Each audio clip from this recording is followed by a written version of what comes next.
बार इस बात को कह रहा हूं कि दिल्ली का लॉबी एक्टिव है बिहार के राजमान जी। बहुत बड़ी गलती आप कर रहे हैं, इसे स्वीकारिए वरना आपको बहुत बड़ा नुकसान हो। एक बार फिर से आपका बहुत बहुत स्वागत है आपके अपने चैनल में। रत्नेश पांडे।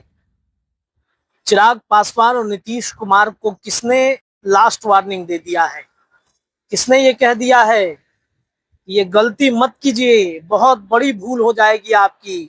नीतीश बाबू और चिराग जी, पासवान जी, बहुत बड़ी गलती आप कर रहे हैं, इसे स्वीकारिए वरना आपको बहुत बड़ा नुकसान हो सकता है। देखिए 2025 का चुनाव है और इस चुनाव से पहले बीजेपी ने एक नई रणनीति तैयार की है बिहार में, और ये रणनीति बिहार बीजेपी नहीं दिल्ली का लॉबी काम कर रहा है। मैं बार बार इस बात को कह रहा हूं कि दिल्ली का लॉबी एक्टिव है बिहार की राजनीति के लिए। इसमें ना तो नीतीश कुमार का चलेगा, इसमें ना चिराग पासवान का चलेगा, इसमें चलेगा तो सम्राट चौधरी का चलेगा। क्योंकि सम्राट चौधरी की जो रणनीति है, इन दिनों सम्राट चौधरी ने जो नया रणनीति, नया समीकरण तैयार किया है बिहार में, वो ये दर्शा रहा है कि वो गाइड दिल्ली से हो रहे हैं। हम बात कर रहे हैं चिराग पासवान और नीतीश कुमार के ऊपर में जो लालछन लगाए गए हैं, जो आरोप लग रहे हैं कि बहुत बड़ी गलती आप कर रहे हैं चिराग जी। अंतिम अल्टीमेटम दिया गया है। हम बात कर रहे हैं वक्फ बोर्ड संशोधन विधेयक के बारे में, हम बात कर रहे हैं मुसलमान वोट बैंक के बारे में, हम बात कर रहे हैं बिहार में मुसलमानों के हितैषी बनने वाले नेताओं के बारे में। नीतीश कुमार मुसलमानों के बारे में, अल्पसंख्यकों के वोट बैंक के बारे में कितनी सारी बातें कहते हैं, कितनी सारी कहानियां वो बताते हैं। चिराग पासवान के पिता रामविलास पासवान मुसलमान को मुख्यमंत्री बनाने के लिए प्रस्ताव भी पारित किया था। उन्होंने ये कहा था कि मुसलमान को मुख्यमंत्री बनना चाहिए, और तब की रणनीति, तब की राजनीति कुछ और थी। और आज देखिए एक बार फिर वही मुसलमान चिराग पासवान को अलर्ट कर रहे हैं, चिराग पासवान को ये कह रहे हैं कि आप गलती मत कीजिए, जो वक्फ बोर्ड संशोधन विधेयक बिल है उसका समर्थन मत कीजिए। ये बात AIMIM के चीफ असदुद्दीन अवैसी ने कहा है कि मैं आगाह करना चाहता हूं पासवान जी को, मैं आगाह करना चाहता हूं नीतीश कुमार को कि आप अभी भी संभल जाइए, अलर्ट हो जाइए वरना बहुत बड़ी गलती हो जाएगी।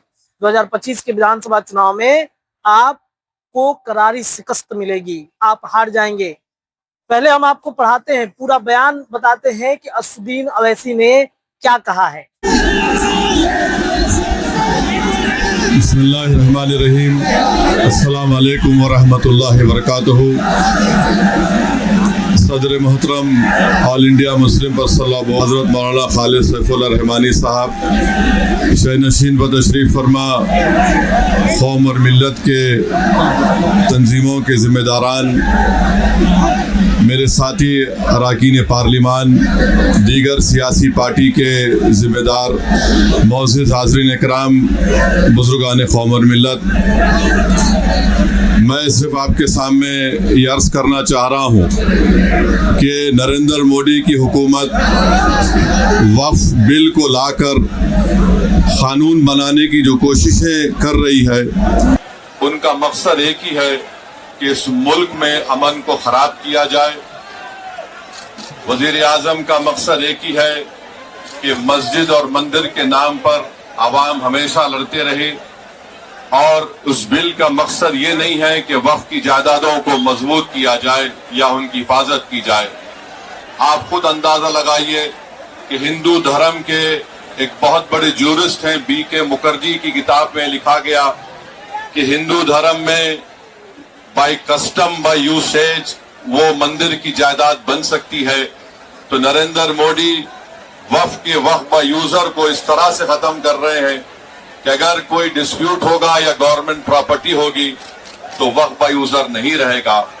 दिल्ली में 123 वक्फ की जायदादें हैं जिस पर दिल्ली हुकूमत का दावा यह है, मरकजी हुकूमत का, कि ये गवर्नमेंट की प्रॉपर्टी है।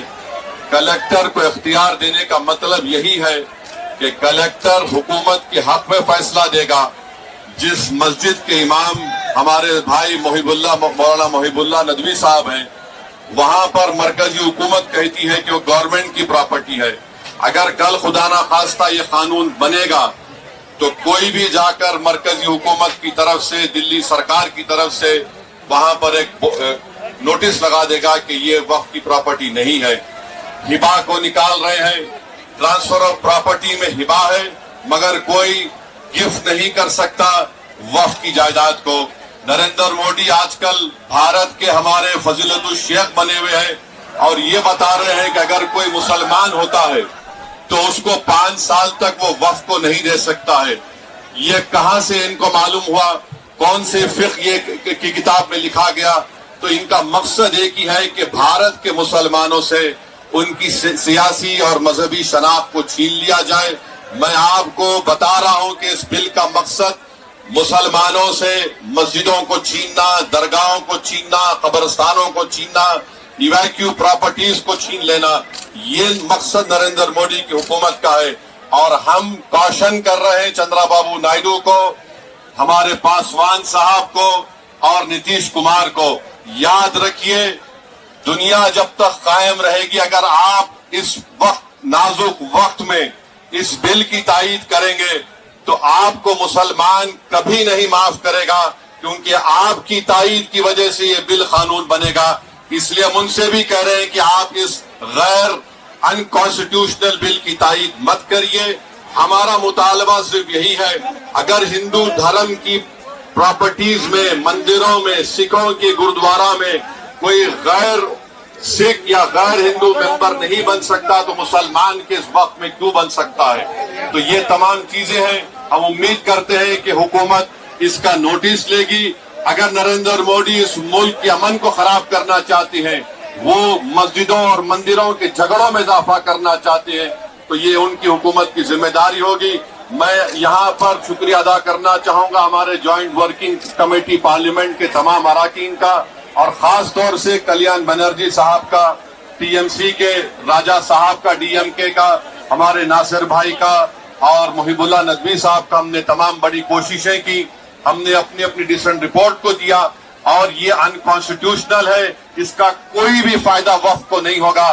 सिर्फ वक्फ बोर्ड को बर्बाद करने के लिए, वक्फ जायदादों को लूटने के लिए हुकूमत ये एंटी कॉन्स्टिट्यूशनल और एंटी मुस्लिम काम करने जा रही है। बहुत बहुत शुक्रिया। तो आपने सुना ये असदुद्दीन अवैसी के बयान, और उन्होंने लास्ट वार्निंग दिया है, अंतिम अल्टीमेटम दे दिया है। इसके अलावा भी नायडू भी काफी ज्यादा चिंतित है। नायडू के कई विधायक, सांसद ने ये बात कही है नायडू से कि आप नरेंद्र मोदी से इस बारे में बातचीत क्यों नहीं करते, आप नरेंद्र मोदी को जाकर ये प्रस्ताव क्यों नहीं रखते कि ये संशोधन विधेयक बिल राज्यों के लिए बड़ा नुकसान हो सकता है। उनसे नाराजगी बढ़ गई है। तो क्या नरेंद्र मोदी की कुर्सी एक बार फिर से खतरे में आ गई है? क्या नरेंद्र मोदी एक बार फिर से जिस बैसाखी के भरोसे चल रहे हैं वो बैसाखी कमजोर हो रही है? देखिए, चिंता का विषय तो है, चिराग पासवान के लिए भी है, चिंता का विषय नीतीश कुमार के लिए भी है। इससे कैसे उभरेंगे ये देखना बड़ा दिलचस्प होगा। फिलहाल इस रिपोर्ट में इतना ही। जुड़े रहिए, तमाम अपडेट आपको लश्कर भारत पर हम आप बताते रहेंगे। बहुत बहुत शुक्रिया।